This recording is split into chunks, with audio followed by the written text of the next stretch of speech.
Hi, my friends. I'm Gio, and welcome to my latest story. Thank you for joining us. This story is called Desert Stars. Let's go ahead and begin. Most guys start college when they're 18 or 19, right out of high school. I didn't choose college at first. It seemed lame at the time. Truth to tell, it still does. I've been at the University of Nevada for a whole 6 weeks, and I'm bored. I drove ambulances once upon a time, wanted to become an EMT, and later a paramedic. I didn't want to be cooped up in a hospital like a doctor or a nurse, or have my own practice. Give me the road with high stakes and higher thrills. At least that's what I used to think. My trainer in the rig, the old ambulance we simply called 341, was Chia, and she cured me of being a thrill seeker. I replaced her former partner, Ethan, when he went to set up station 343. Everybody expected me to be as good a cook as he was, but nobody can cook like he can. He's married now to a guy named Pete. 2 years getting my EMT too, 1 year on the road, and it's time to shift gears. I don't know what my major will be, but I've moved away from my hometown, Dead Man's Butte, and to the big city, Las Vegas, Nevada. My name is Javier, and I used to drive an ambulance. Funny how life can play jokes on you. Maybe it's not so funny. I'll be 22 in a month, but I feel like I'm 70. Driving a rig, whether it's an ambulance or a fire truck, wears on your soul. I don't know how Ethan, Tia, or the guys at Station 341 can keep doing it, but Chief has been behind the wheel of Big Red changing lanes for 35 years. My first ever college class was an elective, Foundations of Astronomy. Talk about tediously dull. I took my seat near the back, an auditorium-style class. 100 plus students called this place home on Mondays, Wednesdays, and Fridays, from 10:30 to noon. It darkened as Professor Morrell showed some video presentation about the planets, droning on in a monosyllabic monotone. She must have been a hypnotist in a past life. Gray hair that hung loose to her shoulders, hyperactively thin, and wearing a navy jumpsuit. As Jupiter appeared behind her, Professor Morrell's voice crawled slowly forward. In self-defense, my mind relaxed and I drifted to a time about 6 months ago, thinking about the night that had changed my life. The nightmare. I snapped the rubber band on my wrist, hoping its sting would distract my dark thoughts. I glanced around at the other students. They were about my age, but they seemed so young, so naive, so unaware of what happened in the real world, or how fragile life was.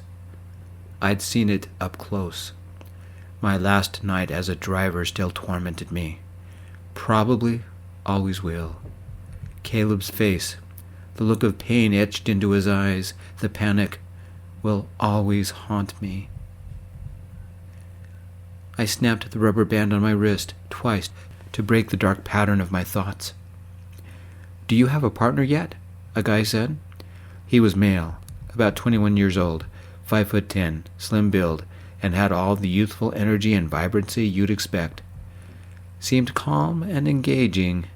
He had alert hazel eyes, a round face, and that salon-styled casual look for his straight dark brown hair that matched the color of his unshaven cheeks. His paler skin suggested he spent most of his time indoors. I bet he hadn't faced what I had seen, and I hope he doesn't ever. "I'm Jayden Wells," he said, casually biting his lip and looking at me with puppy dog eyes. His manner reminded me of a guy asking me out for a first date. A little nervous, a worried look about his eyes, the shy way he spoke, and he was dressed to the max. The aroma of something subtle, woodsy, and floral shadowed him. It wasn't unpleasant, and I found myself sitting a little taller. I had to force myself not to smile. Partner? For what? I asked, glancing at the clock on the far wall to avoid looking at his beautiful eyes. Class had ended. Where had the time flown? For the paper Professor Morell just assigned, Jayden said. She wants us to pair up and write a 2,750-word paper about a constellation of our choosing. Rough drafts due in a week.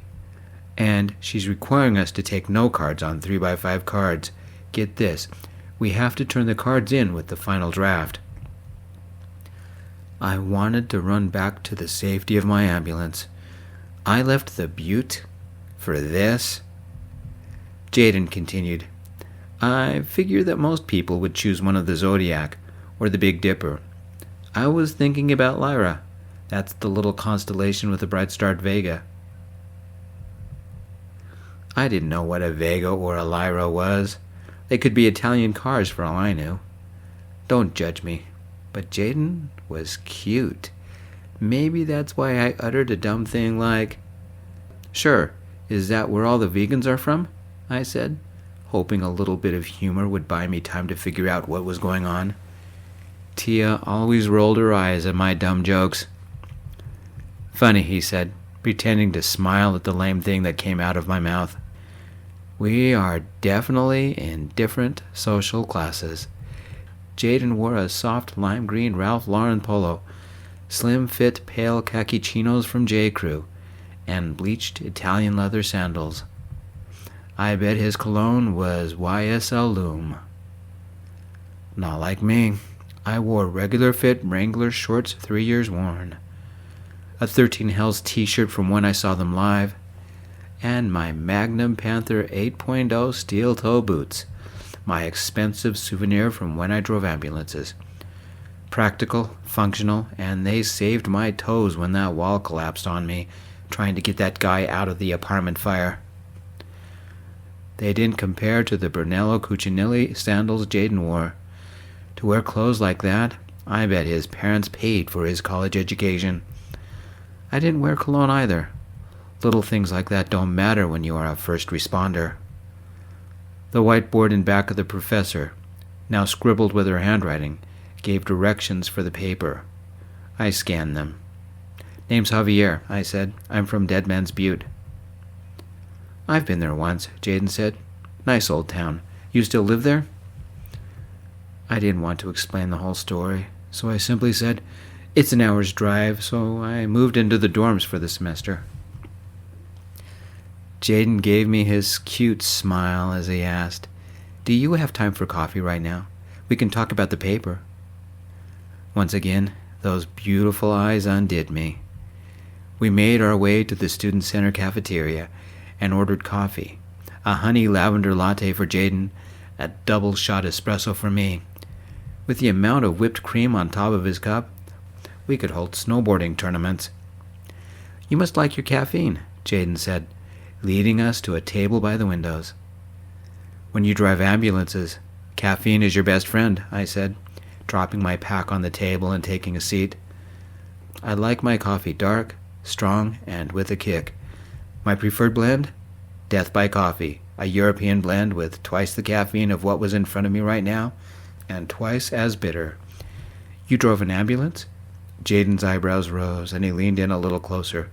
Was it exciting? I wasn't sure how much I wanted to share. Like Chief had once said, no matter how much they think they understand, our family and friends have no idea what we deal with. I met Jayden's gaze and said, sometimes it was as boring as watching ice melt. Then 0 to 60 in 3 seconds flat. You never know what the next call is, who it is, what mess they're in. I had my EMT2 license and was taking classes to become a paramedic.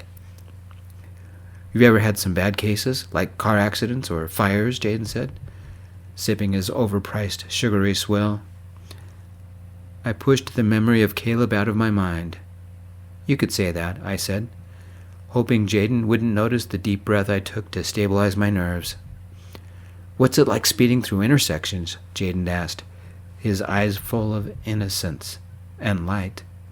I had been like that. Once. When people learn what I did, they always ask that question. I held my coffee and replied, "You never speed through intersections because some idiot might not be paying attention and could sideswipe you. You have to be aware at all times." "You ever see anybody die?" I didn't want to talk about that, but I also didn't want to be rude. Time to change the subject. "We are getting off topic. Tell me about Lyra." For a second, his brows furrowed ever so slightly, and his gaze wavered for just a heartbeat. "Right, Lyra. It's home to the fifth brightest star in our skies, Vega. It got its name because it was the instrument Orpheus played, and when he died, Zeus set it in the heavens." "Good place to start," I said. "What if we started with the myth, then focused on the stars?" "Have you ever heard of the Ring Nebula? It's there as well." "Sounds like somebody's into astronomy," I said, sipping my bitter coffee. "The stronger the better. That's my motto." Jayden rewarded me with his cute smile. "It's been a hobby since grade school. Grandpa got me a telescope and took me camping into the desert every month so we could watch the stars." "Your dad didn't take you?" I asked, pulling out some paper and a pen from my backpack. "No."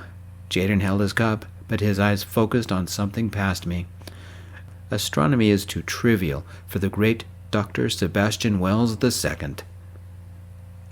The bitterness in Jayden's voice rivaled the bitterness of my coffee. "I take it you and your dad don't get along?" "Not at all," he said. "I'm not like him, or my brother, or anybody in my family, except Grandpa. Dad doesn't like him much either. Do you have any brothers or sisters?" "Two of both," I said, wondering where he was heading with this. "I'm the middle child. We all lived together under one big roof, along with my grandparents on my dad's side and a cousin that had trouble with her mom, so we took her in." "Do you get along with your folks?" Jayden asked, though he quickly darted his gaze away. I shrugged and sipped.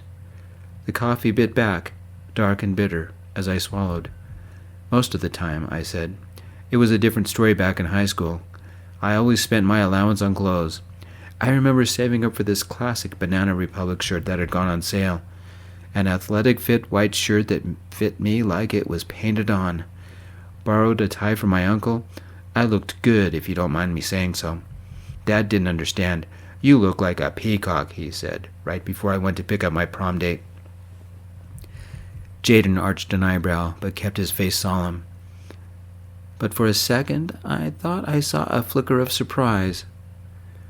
"That was a night I'll never forget," I admitted, smiling. "Who was the lucky girl?" Jayden asked. I squirmed in my seat. This was the make-or-break moment. Would Jayden want to stay around me? Did it matter? Maybe he was gay, or bi, or something. My throat tightened, my heart pounding against my ribs, as I said, "His name was Ilian." Jayden blinked, his expression unreadable. A long, heavy silence settled between us, punctuated only by the soft conversation nearby and the drone of the air conditioners. I braced myself, gripping my cup tighter. What if I'd made a mistake? What if... Jayden didn't speak. I didn't know what to say, so I finished my story. A bead of sweat ran down the inside of my shirt and over my ribs. "That was the first of many dates," I said, scanning Jayden's face for any kind of acceptance. "We became boyfriends until we broke up a year later, when he took a job in Chicago. We call sometimes. He met someone there." Jayden bit his lip, glancing away. "Did you ever tell your parents?" Jayden asked. His voice quivered, betraying his vulnerability. "Did they accept you?" I snapped the rubber band on my wrist. My heart saddened. This conversation had changed in an instant to something deeply personal and painful. But not only for me, for Jayden as well. "I came out to my family years ago," I said, looking into the reflections in my coffee as if they let me see my memories. "And they still love me.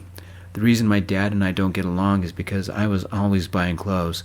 He doesn't understand fashion and looking your best. That changed when I met That changed when I met Ethan and Tia and became a driver. All it takes is one death on your watch to change how you look at the world. I don't care about fashion anymore. I don't care about much anymore. Jayden asked, with sympathy in his eyes. I snapped the rubber band twice. Jayden's gaze darted to my wrist. I hadn't planned on sharing, but my mind had other ideas. His name was Caleb, football team captain, student body president, and prom king. The man had it all. Looks, money, everybody loved him. The most popular kid in our senior class. Everybody crushed on him. Even invisible me. I never had a prayer. The rumor mill painted him as a serial heartbreaker, working his way through every female cheerleader like it was part of the curriculum. After graduation, I didn't see him again for years, until that night. What happened when you did? Jayden asked. The fear and horror of that night still clung to me, vivid as if it had just happened. I hadn't seen Caleb since high school, I said, losing myself in the memory. Friday night, I'd been with Tia since 7 that morning and was already exhausted. We'd had a 3-car pileup out on Highway 93 about 3 in the afternoon. We received a call about 11 that night. Unresponsive male, early 20s, drug overdose, dispatch said. Paramedics and ambulance requested. Willow Hills, Building 15, Apartment 304. Even now, I can see it like it's burned into my memory. You don't have to tell me, Jayden said, but he cautiously took my hand and held it. 2 police cars had arrived before us, and the paramedics arrived about a minute after us. I said, reliving the night I was desperate to forget. My heart thundered as it had that night, each beat heavy with dread. Tia grabbed our gear, and Officer Lopez helped me hoist the gurney up the stairs. The room reeked of the 2 classic V's, vodka and vomit. They'd been having a party. A rap song ripped through my ears, and a rotating disco ball speckled the air with its lights. I saw joints, pills, and syringes everywhere. The crowd had stopped dancing, helplessly looking at the side of the room. The body sprawled on the floor, skin ashen and waxy, a red bandana about his left arm, a sinister tourniquet the color of blood. Vomit clung to his shirt and dribbled down his face in streaks, the stench mingling with the sharp tang of sweat and something metallic. The discarded syringe lay next to his arm, the needle, a dagger gleaming in the light. I didn't recognize him at first. Sweaty blonde hair, hollow cheeks, his lips turning blue. After snapping on the rubber gloves, I knelt next to him. The pungent stench of urine hit me, sharp and sour, clinging to the air like the toll of a funeral bell. I worked mechanically, attaching an oxygen mask and taking blood pressure readings, 96/60, with a pulse of 55, while Tia's voice cut through the haze, gathering information and calling it in. The room felt suffocating, the air thick with dread, but I couldn't let it distract me. My focus was keeping this man alive. The paramedics arrived, their boots thudding heavily against the floor, and within 10 minutes we had him loaded in the rig, siren and lights ripping through the night. Good thing Tia drove. She's a demon behind the wheel. When did you recognize him? I assisted the paramedic riding along with us. Then it hit, like a punch to the gut.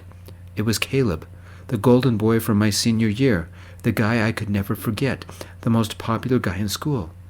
How could this frail, lifeless figure be him? Why would someone who had it all overdose? Words jammed up in my throat. I couldn't speak. I only gave Jayden a tragic smile.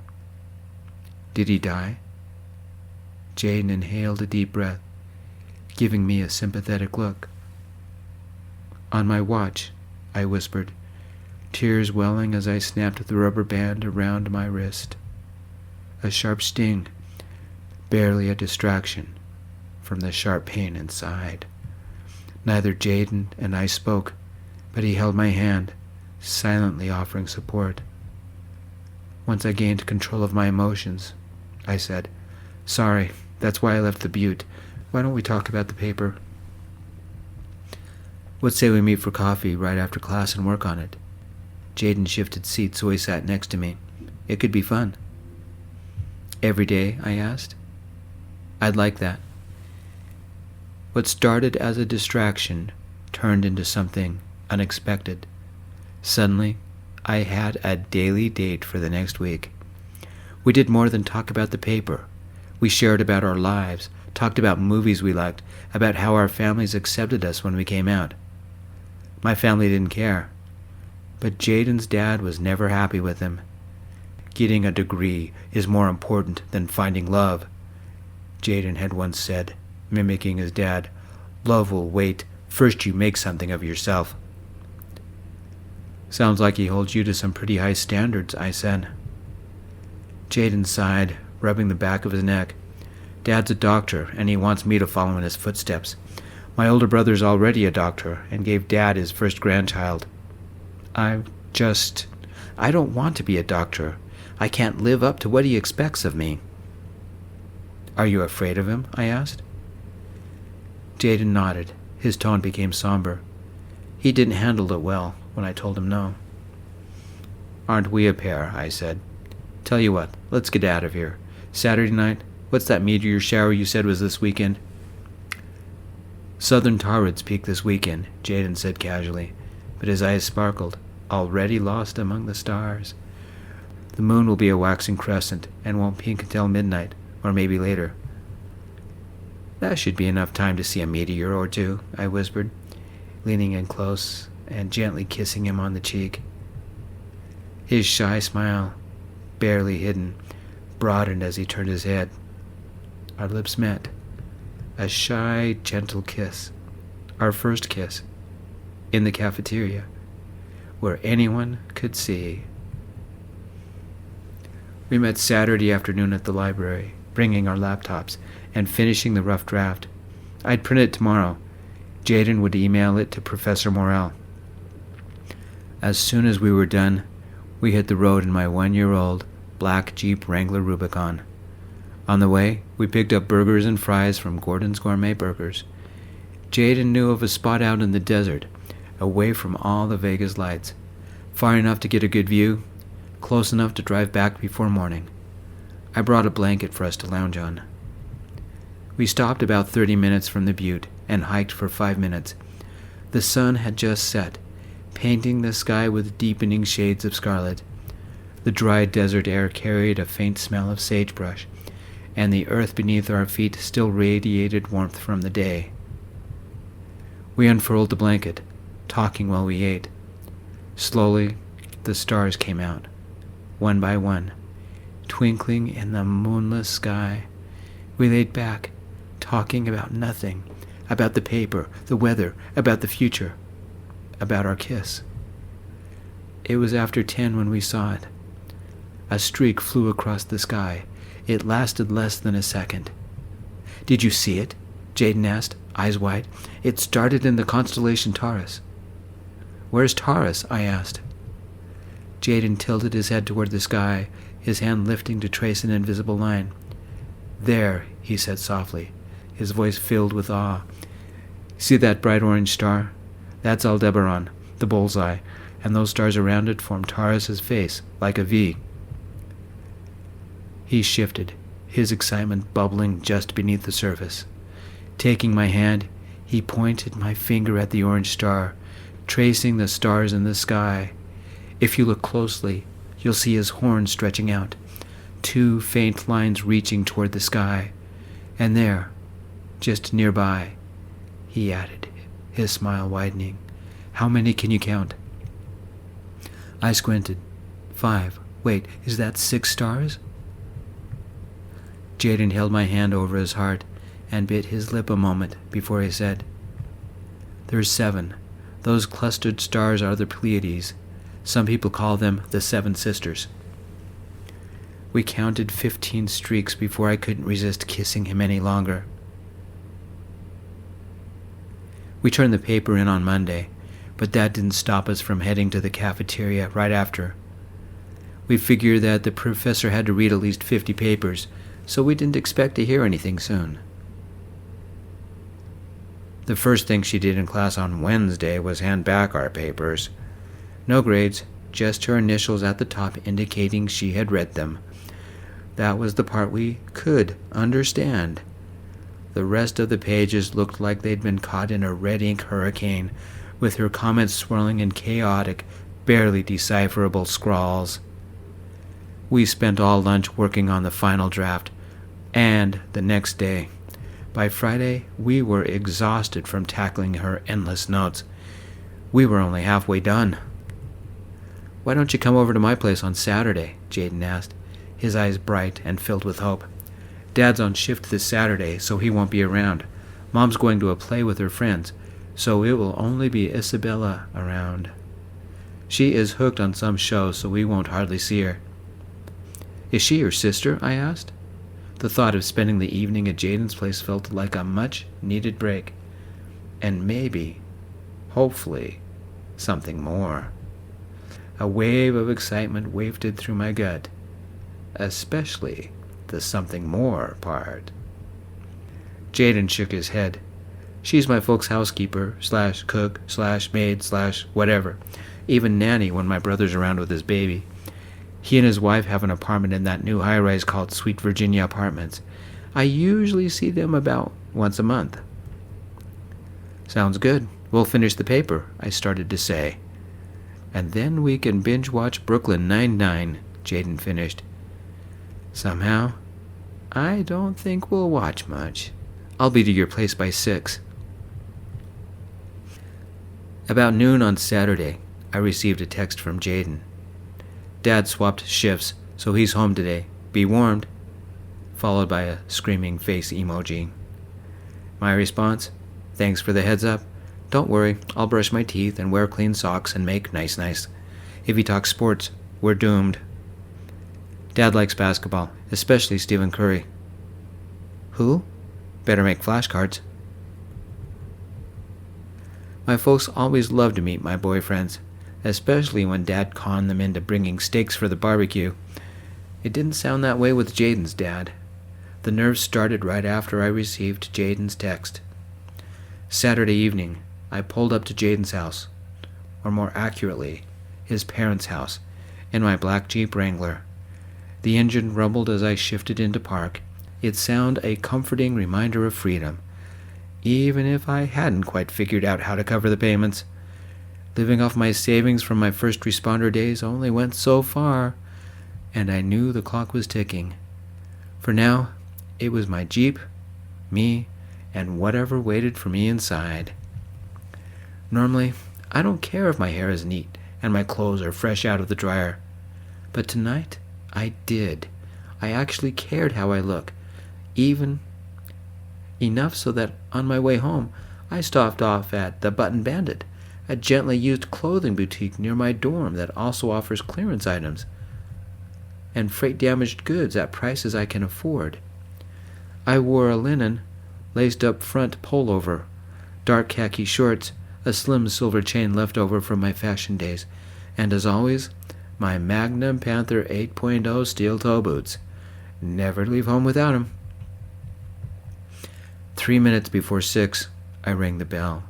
It echoed hollowly through the house. "I got it," Jayden yelled from somewhere beyond the door. But he didn't answer it. A middle-aged woman did. His mom, I guessed. She smiled as she said, "You must be Javier. Come on in. I'm his mother, Dr. Evelyn Wells. I'm the internist of the family." "Pleasure to meet you, ma'am," I said. Jayden's mom is a doctor? That explains the nice house. When I was driving with Chia, I learned not to be intimidated by places like this. "The pleasure's all mine," she said. "It's not often we sit down to dinner as a family, so this is a real treat. Dinner is almost ready." Her shoulders tensed, and she held her arms tight to her side. Her gaze, though polite, left me on my guard. I entered the house. The savory aroma of beef and spicy chilies hung in the air. My mouth watered. His mother led the way to the living room, where Jayden found us. Javier, you made it. He bit his lip to keep his smile under control. His mom folded her arms, deliberately looking at me up and down, walking away saying, I need to check on dinner. I don't think she liked me. Had Javier told his family that he was gay? Should I play this like he was still in the closet? Who's your little friend? A man asked, entering the dining room with a small child in his arms. This is Javier, Jayden said. We're working on a paper together. Javier, this is my older brother, Sebastian III, and his son, Zenos. I wouldn't let my husband name him Sebastian IV, a woman said, entering from the hallway. That sounded too stodgy and upper crust for me. I'm Eleni, and it's about time Jayden brought a boyfriend over. He's cute, Jayden. Make sure to show him a good time tonight, if you know what I mean. She gave us a very flirtatious smile. Jayden turned all shades of fire engine red. Sebastian III stifled a chuckle. You know how Mom and Dad feel about that, he said, adjusting the baby to his left shoulder in one smooth motion. We barely met 2 weeks ago, I blurted. We're only working on a paper, Jayden said at the exact same moment. Eleni tilted her head, her lips curving into a knowing smile. She replied, I see, but her tone suggested she didn't believe either of us. A short woman emerged from the dining room, her dark, graying hair tucked neatly into a bun. The crisp white of her chef's uniform gave her an air of authority, as she announced in a rich, melodic accent, For dinner tonight, we are having shredded beef enchiladas with a spicy ancho red sauce, an elote made with grilled corn with a sauce of mayonnaise, chili powder, and lime, and a salad made with chopped tomatoes, chopped avocados, chopped onions, chopped banana peppers, and cilantro. Jayden leaned closer, his voice low and conspiratorial. That's Isabella. Isabella continued without missing a beat. Might I recommend a 1992 French Syrah from the Northern Rhone? Its earthy depth and velvety richness will enhance the flavors of the meal. She paused, her voice filling with pride. For dessert, I have prepared chocolate-dipped churros sprinkled with turbinado sugar, sueño de cacao oscuro, a chocolate rice pudding my grandmother used to make, and hot chocolate with a hint of cayenne and a splash of spiced rum. You've outdone yourself again, Isabella. Thank you. A man who could only be Jayden's father said as he strode into the room, his eyes momentarily locking on me before returning to Isabella. When Jayden informed me of his guest, Isabella said with a hint of a smile, I wanted him to leave with a good impression, so I prepared Jayden's favorites. Then the two of them can have a night of romance. Besalo mucho, mi hijo. Nothing says romance like chocolate and rum, right, little bro? Sebastian III teased as if this were a private joke. He took Eleni's hand and whispered, Chocolate and rum. Bring back memories? Eleni rolled her eyes and swatted her husband lightly. No, she said, blushing. I swallowed hard as I read the plaque on the wall. It made my intestines churn butter. This was Jayden's father, Dr. Sebastian Wells, II, M.D., F.A.C.S., the man Jayden feared the most, the man who didn't approve of Jayden's dreams. Dr. Wells wore a black suit and a blue tie, his hair impeccably groomed. Mrs. Wells ushered me to the table. Oh joy, stuck next to the man of the hour. Dr. Wells took the head of the table, and lucky me, I had the seat to his left. The dining room smelled faintly of polished wood and citrus cleaner, and Dr. Wells settled into his chair with an air of quiet authority. Welcome to our table, Javier, Dr. Sebastian Wells, II, said, gesturing for all of us to take our seats. Jayden said you two are working on a paper. Tell me about it. As Isabella served dinner, Jayden and I dove into explaining the paper, detailing Lyra and its intricate star systems. When they asked what I did, I slid my hand under the table and I snapped the rubber band a couple of times. The sharp sting cut through the creeping shadows in my mind. Jayden glanced furtively at his father, his shoulders clenching tighter each time. Eleni focused all her attention on feeding the baby, leaving her plate untouched. I told them about driving ambulances in Dead Man's Butte, about the long nights and endless calls, and about working with Chia, Louis, Steph, and the guys at Station 341.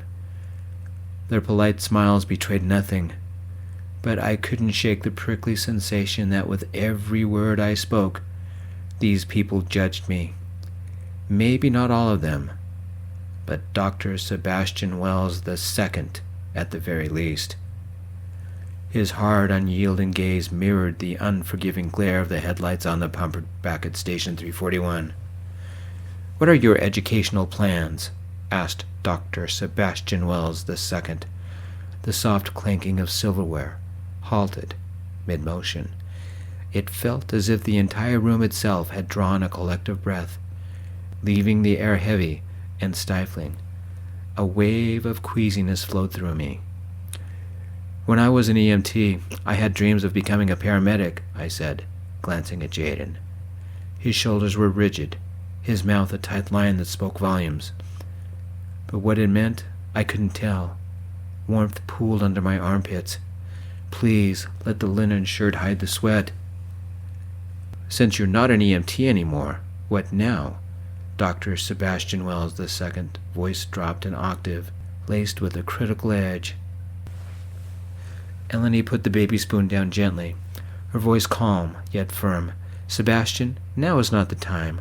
Let's just enjoy having a guest." Mrs. Wells, wine bottle in hand, tilted it toward her husband with a disarming smile. "Honey, not everyone is destined to be a doctor. Would anyone like more wine? We don't want to waste it." "Dad," Jayden said, his voice clipped, "we don't need to have this discussion again." Dr. Sebastian Wells II took a deliberate sip of wine, fixing his son with a piercing gaze. "Is it wrong that I don't want you to waste your life away?"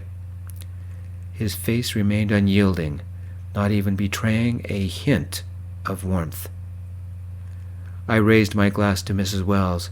She quickly leaned over and refilled it, her eyes catching mine with an unspoken apology. "There you go, hun," she said brightly. "It's been a long time since Jayden brought a boyfriend home." Sebastian III raised his glass with a grin. "Here's to new friends," he said, his voice light, cutting through the tension. Before we could toast, Sebastian II cleared his throat sharply.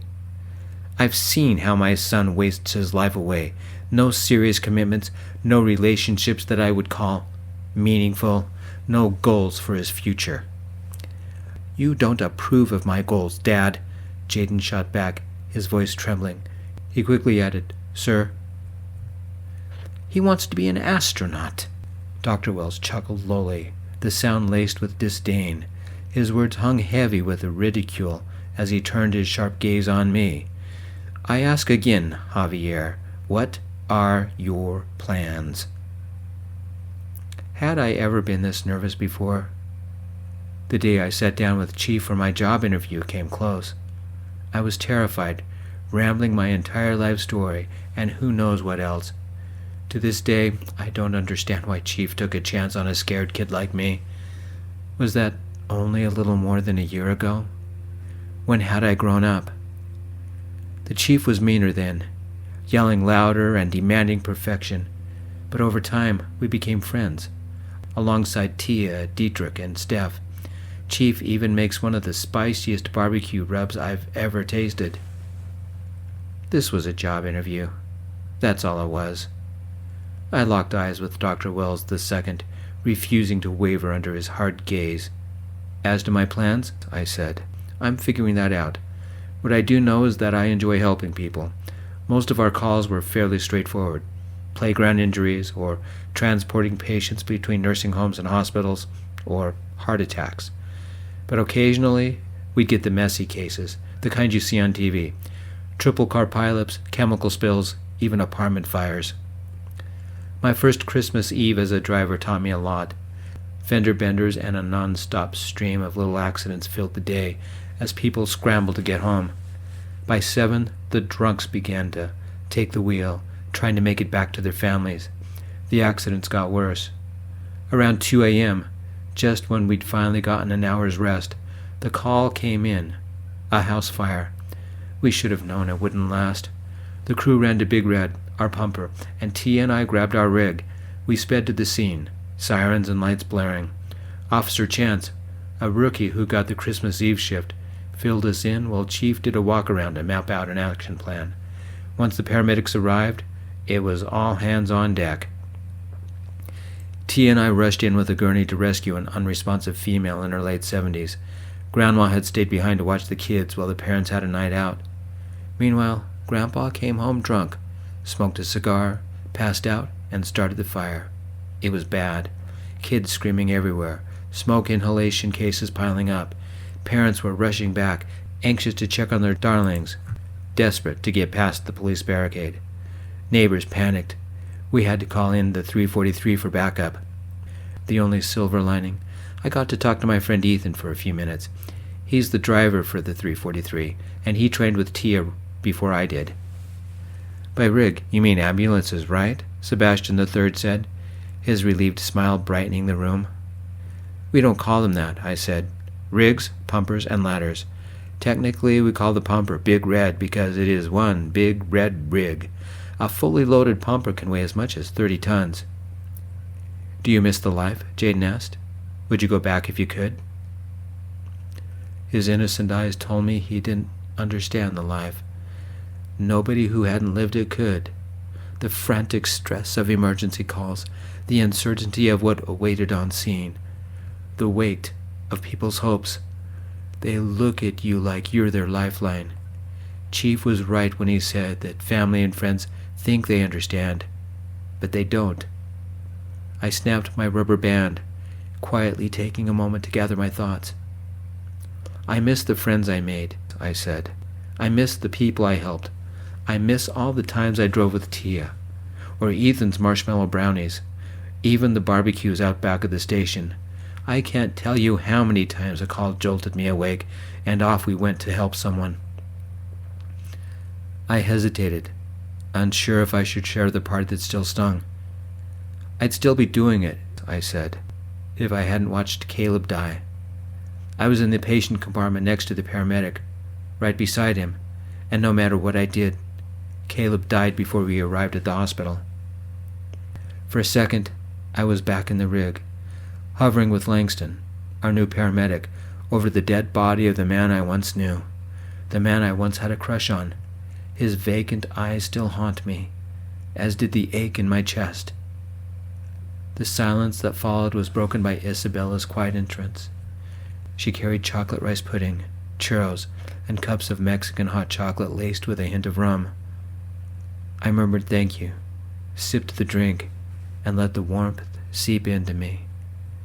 Sebastian III, in an effort to restart the conversation, took a bite of a churro and said, "We don't gather as a family very often, so why don't we talk about what we'll do for Thanksgiving?" "Javier, why don't you join us?" Jayden said. Dr. Sebastian Wells II, M.D., F.A.C.S., leaned forward, eyes focused on mine, and wouldn't let them go. "So, you drive an ambulance?" Dr. Wells asked, his voice low but commanding, his sharp gaze fixed on me like a scalpel. The room went stone-cold quiet. Each person held their breath, except the baby who mashed a very colorful set of plastic keys on her high chair. I nodded, my throat tightening. I snapped the rubber band. Jayden saw. He understood my pain. He softly said, "Dad, don't." "Yes, Dr. Wells," I said. I trained for my EMT too, drove for a year, was prepping to become a paramedic, but none of that mattered. I couldn't save Caleb. The words spilled out before I could stop them, the memories sharp and heavy. The silence hung thick. Isabella stepped from the kitchen to see if anyone wanted more hot chocolate. Dr. Wells raised his cup, and she refilled it. Isabella's hands moved swiftly, her eyes darting between us as though she sensed the weight of the silence. No one else moved. Jayden looked at me, worry etched into his face. His father didn't flinch. Instead, he leaned back, his eyes moistened, his stiff posture relaxed. Something painful flashed in his eyes. "I know that weight all too well," he said, quietly, surprising everyone at the table. "Before Sebastian was born, we lived in Utah. I did my residency at the LDS hospital in the avenues of Salt Lake City. I often worked in the emergency room, and believe me, I know how frantic an emergency call can get. It was my first year. We were living in this tiny apartment just off of First South, and I'd been working crazy hours. It was hour 18 of a 24-hour shift. Middle of the night, I lost a patient, a kid, 7 years old, hit by a car. We did everything we could, but he," Dr. Wells trailed off, pressing his lips together, and for the first time, I saw something human peek through the facade. He wiped the corner of an eye with a finger. It was like the room and all the people faded away. Suddenly, it wasn't about Jayden or the tension anymore. It was just the two of us, Dr. Wells and me, connected by an invisible fate that only those who'd been on the front lines could understand. The chief was right. Our family and friends think they might understand, but they didn't have any idea of the emotional cost. Dr. Sebastian Wells II, MD, FACS, did. "Javier, let's go talk," Dr. Wells said, rising. Jayden made to rise, but his father gently smiled and said, "Next time." We went out to their garden, sat on a ledge, and Dr. Wells loosened his tie. We spoke about loss, about our jobs, about the stress. I opened up to him like I only opened up to Chia, or the chief. Never my family, never my friends. Dr. Wells listened, and I listened to what had happened to him. I'd expected judgment, but instead, I saw a man carrying his own scars. We connected on a level deeper than anyone could realize. Through our shared pain, we became instant friends, because we understood each other's pain. After about an hour, Jayden tiptoed out, carrying a plate of churros. "Is it safe?" he said. Dr. Wells and I hugged each other. "If you ever need to talk," he said. "Same to you," I said, enjoying the relief that had been denied me for months. "What are your plans now?" Dr. Wells asked, taking a churro from Jayden. His voice had mellowed. This wasn't the same man I had met earlier. "I miss driving the rig. I miss Tia and Dietrich and Louis, especially Chief. I miss helping people," I said, taking a churro also. "Then go back," Dr. Wells said. "They'll help you through this. So will I." Jayden set the plate of churros down and wrapped his arms about me. "So will your boyfriend." "Good," Dr. Wells said. "Now you two have a paper to finish. I think I'll take your mother out for a night on the town. That's one thing Vegas is good about. We won't be back until tomorrow, say lunchtime. Tell Isabella to make her black bean and quinoa chili, and set places for all of us. Do you think he'll finish by then?" By the naughty quirk in the good doctor's lips, I don't think he was talking about the paper anymore. Epilogue. We finished the paper that weekend and turned it in to Professor Morell on Monday. She spent her time reading and examining all the papers this time. We finally got it back 2 weeks after we turned it in. She gave us an A-, not because of our ideas, which she liked, but because of our sentence structure. At least she knew we didn't copy or use an AI to write it. I should have realized earlier, but that paper was worth half our grade. An A- isn't so bad, considering. As the semester drew to a close, I found myself reflecting on everything that had brought me to this point. My soul would always ache over what had happened to Caleb, but I knew I couldn't let that stop me any longer. I talked about it with both Jayden and his father. They agreed. I needed to be back helping people. I contacted Tia and Chief. When I reached out, both were glad to hear from me. Tia in particular had been worried.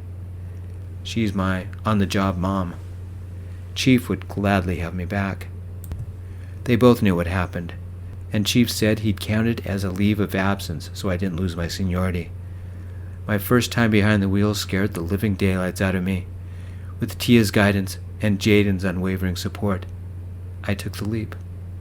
The Wells family, ever the cheerleaders, threw a party to mark my return, not just to the job, but to the life I thought I'd lost. As soon as the semester ended, I traded one school for another. In a year, I'm going to be a paramedic. Jayden and I became closer. It wasn't long before I was one of the family. Once his dad and I connected, everything changed. Even though Jayden and I no longer went to the same school, it didn't stop us from being together. We practically lived together, either with the Wells in Vegas or with my family in the Butte. About a year after we'd met, I took Jayden up to the Butte, to the fire station I served at. Station 341 had shaped me. These people, more than friends, my family, helped me grow from the cocky kid I once was to the man I am today. Everybody was there. Ethan, Steph, Dietrich, Chief, and especially Tia. Ethan had brought his famous brownies. I had something to ask Jayden. With nerves jumping all over my body, I gathered the courage and led him to the rig I drove. It seemed appropriate. It was the right time, right place. Anxious but determined, I knelt in the back of the old 341 and said, "This place, this family, they've seen me at my worst and stood by me. Now, with you beside me, it feels like the perfect moment to begin the next chapter of our lives together. Do you think Ethan could make churros for our wedding?" It took a moment. I could see the exact second Jayden realized what I had just asked. He inhaled sharply, wiped his eyes with the back of his arm, and jumped into mine. He yelled, "Yes, yes, yes, yes!" Good thing I was in the rig, because I thought my heart would explode. My mind, my body, my heart couldn't take such happiness, and I cried on Jayden's shoulder.